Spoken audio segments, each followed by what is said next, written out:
Selanjutnya saya akan menyampaikan bagaimana kita mengunduh nilai di akhirnya. Oke, sebelum itu kita tentu harus menutup respon atau waktu pengiriman jawaban dari peserta kelas. Misalnya ini saya punya soal yang sudah ada tanggapannya, yang sudah ada data yang masuk untuk soal pretest pada sebuah penelitian. Di sini tanggapan masih dibuka, maka selanjutnya kita akan tutup, kita close di sini sehingga murid tidak lagi bisa menerima tanggapan. Jadi udah kelewat waktu yang saya ngirim. Kira-kira di sini pengaturan penutupannya. Saat timer kita setting akhir pengiriman jawaban, kita tutup di sini. Tutup, tidak lagi menerima di sini settingnya. Oke. Ini tadi sesi pertanyaannya. Yang kedua adalah di sini adalah fitur kedua responnya. Ada masuk 30 orang atau 30 responden atau 30 siswa yang telah submit atau kirim tanggapan. Apa yang bisa kita lihat dari respon ini? Ada 3 bagian penting. Yang pertama adalah ringkasan, pertanyaan, ini bahasa Inggrisnya summary, yang ini pertanyaan atau question, yang ini individual. Artinya kita bisa lihat dari sebuah respon ini, selain jumlahnya, kita bisa lihat ringkasannya, kemudian kondisi per soalnya, per butir soalnya, kita bisa melihat skor per orangnya atau per pesertanya. Oke, kita di sesi di bagian dulu ringkasan. Bagian ringkasan, apa yang bisa lihat di sini adalah pertama adalah tentang nilai rata-ratanya. Ini lihat dalam skala 100 ini nilai rata-ratanya 43,67, medianya, dan ini adalah rentangnya. Ternyata rentang dari 30 orang itu ada yang 10 sampai 60, cuma segitu. Ini soal kebetulan pretest, bukan post test. Ini saya lakukan menjelang pelaksanaan pembelajaran pretest. Ini ringkasan pretest. Kalau di secara grafik, inilah distribusi nilainya. Yang nilai 10 ada 1 orang, yang nilai 20 1 orang, yang nilai 30 lihat ada 9 orang, dan nilai 60 ada 10 orang. Ini itu kita bisa lihat dari summary. Inilah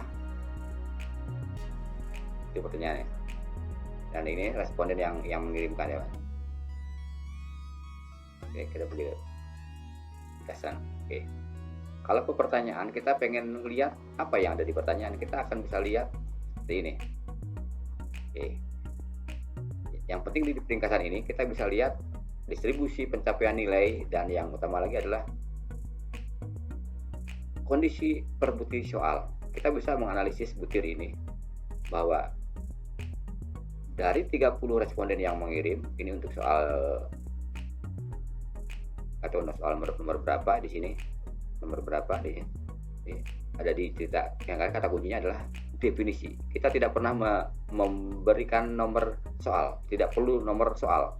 Kita yang penting punya kata kunci definisi. Pada soal dengan kata kunci definisi, jadi kita tadi kan definisi beton gitu atau definisi apa gitu, ini kata kunci.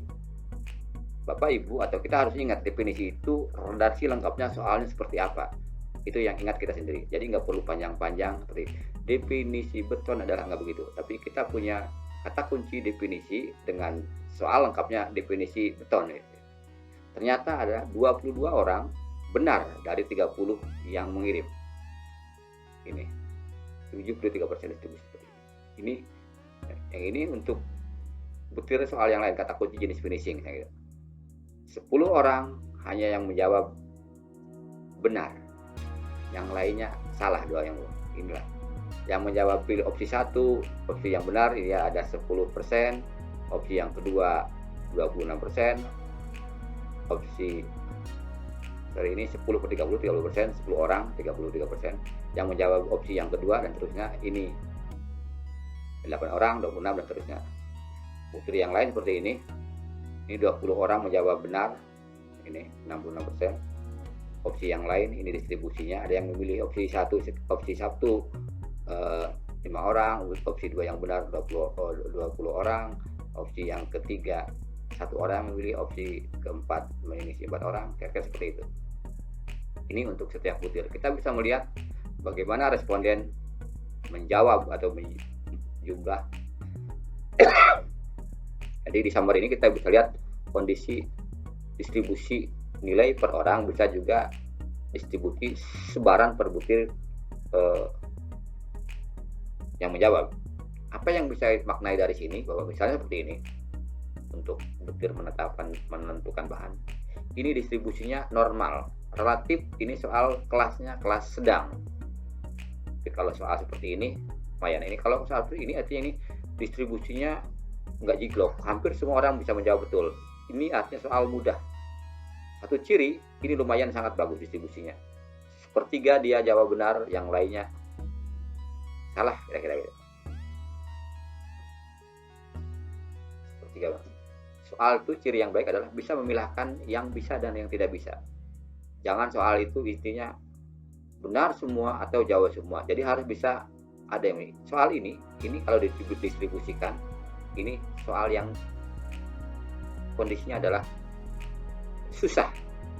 Tapi yang mengisi opsi 1 ada, opsi 2 ada, opsi 3 ada, opsi 4 ada.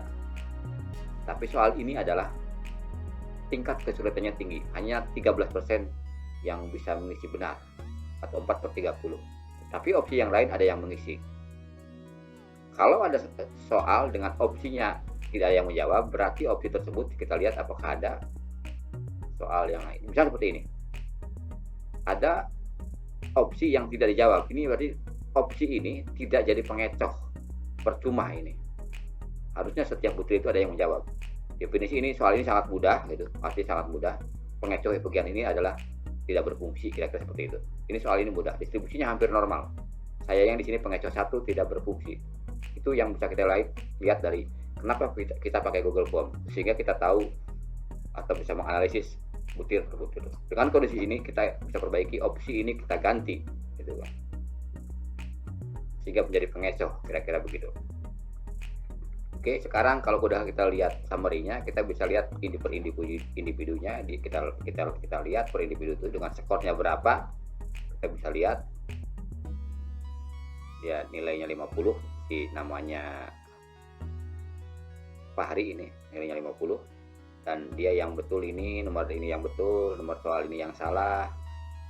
Dia akan tahu dari orang tuh mana yang dia bisa jawab betul, mana yang dia jawab salah. Itu dengan melihat kondisi, melihat summary atau melihat respon dengan mengklik bagian individu. Saya ulangi tadi, kalau ringkasan kita lihat tadi distribusi nilai keseluruhan dan bisa melihat distribusi jawaban dari setiap butir. Kalau individu kita bisa lihat atau mendeteksi mana sih yang dia nggak ngerti atau yang salah menjawab, itulah dari klik ini. Setelah kita melihat respon dari ringkasan dan yang lain, kita bisa lihat secara detail. Ini adalah olahan dari form langsung secara online. Kita bisa melihat distribusi nilai dalam bentuk Excel, yang bisa kita lihat seperti ini. Ini adalah Excel, kapan dia kirim, skornya berapa, ada yang kapan skornya berapa, si ini Fahri nilainya 40, Hari 60, soalnya ini ada 60 terus.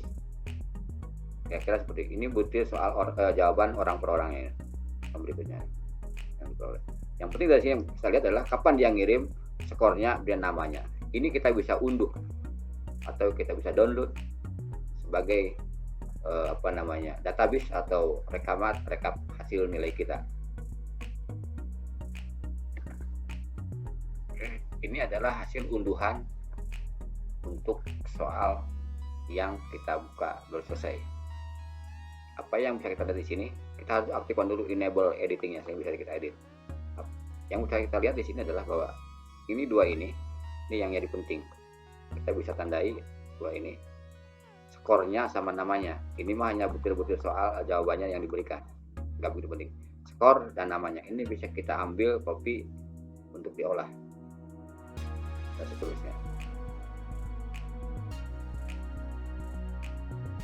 Sekian, terima kasih, dan selesai sesi kita bagaimana kita membuat soal, mengirim soal,